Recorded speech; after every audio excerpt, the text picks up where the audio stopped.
એ આ ભૈરવ દાદાનું અમારું મંદિર છે. મોટું જુઓ તમને દાદાના મંદિરમાં જઈને દર્શન કરાવું તમે રૂબરૂ. એ આ મોટું દાદાનું મંદિર છે. આ ધૂણો છે. આ બધી જગ્યા છે. આ બાંધકામ કર્યું છે કે આ બધું બાંધકામ ચાલે. ધન્યવાદ કહેવાય. મુનાભાઈ અમારે ભુવાજી છે. અહીંયાના બાપા હતા એ ધર્મ રાજા જેવા એક હતા, અને હાલ એ મુનોભાઈ છે એ ધર્મ રાજા છે, અને ભુવાજી છે અમારે. ધન્યવાદ કહેવાય. અહીંયાના દાદા આવું બધું વિશાળ મંદિર બનાવ્યું, એટલે કે જાળા એકલાના. એ આ મેન મંદિર તમને રૂબરૂ દાદાના દર્શન કરાવો. હવે હાલ શું મંદિર બંધ છે, મંદિર આપણે ખોલાવીએ. આ દાદા છે, આ કેમેરા લગાવેલા છે. મુનાભાઈ અમારે ભૂવો છે, પણ ધર્મ રાજા જેવા.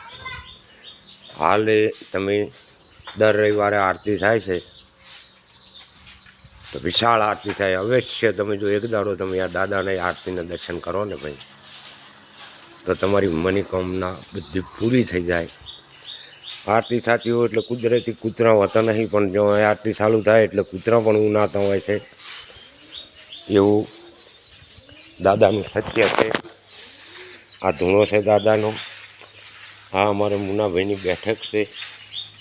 મુનાભાઈ ભુવોજી છે. ભાઈઓ તો 3-4 ભાઈઓ છે ભૈયાના બધા. મુકેશભાઈ છે, અને નિખિલભાઈ છે. આ બધા ભાઈઓ છે. મુકેશભાઈ, નિખિલભાઈ, રાકેશભાઈ અને મુન્નાભાઈ, આ 4 ભાઈઓ છે. અને આ 4 ભાઈએ થઈને આ મંદિર બનાવ્યું છે વિઠ્ઠલ દાદાનું. એને વડવાના દાદો છે. યારે એ આ મંદિર છે મેન. અવશ્ય એકદાડ તમે આરતીના દર્શન કરો તો તમે એમ કહેશો કે આ કળિયુગની અંદર દાદાનું સત્ય કેવું છે તમને જોવા મળશે. કૂતરા જો હોતા નહીં, પણ જો આ દાદાની આરતી થાય એટલે કૂતરા પણ આવીને ઓટોમેટિક નાવા માંડે. અને હોય તમે જો આરતીમાં ઊભા હોય ને તો તમને એમ લાગે સાફ દાદો દાયા છે. જો મુન્નોભાઈ આરતી ઉતારે તાણે, અને મુન્નોભાઈ અમારે ભુવોજી જબ્બર છે.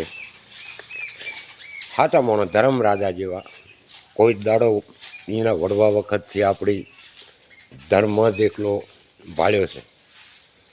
અને એના બાપા હતા જોનતી કાકા. જોનતી કાકા તો તમે ખેતરમાં નીકળે તો સારી સાર લેતું હોય તો કે એમના કંઈક બહાર નીકળી જાઓ, કે ગાયમાં ખાતી હોય તો ગાય ના તગડે ને. આવા ધર્મ રાજા, આવા તો ભાઈ પુરુષો કોક જ થાય. અત્યારે અમારા મુન્નાભાઈ છે, આમાં દાદાના ભુવોજી, એ સત્ય સતજણમ ધર્મ રાજા જેવા માણસ છે. અને ધન્યવાદ કહેવાય અહીંયાને ભાઈઓને. તે આવું વિશાળ મંદિર બનાવ્યું છે. જુઓ તમે આ દાદો છે. ગામ માલસુન છે, તાલુકો હારીજ છે, જિલ્લો પાટણ. અવશ્ય એકવાર તમે આ દાદાના દર્શન કરવા આવો તો તમને એમ થાય કે ના, કળિયુગની અંદર દાદાનું સત્ય કેવું છે ને એ બધું તમને જાણવા મળે. આરતી વખત તો જો મુનોભાઈ આરતી ઉતારતા હોય એ વખત તો હોય તમે ઊભા હોય તો તમને એમ જ લાગે દાદો શાક હોય આરતીની ટાઈમે આવ્યા હોય. જય ભૈરવ દાદા, જય ભૈરવ દાદા, જય ભૈરવ દાદા.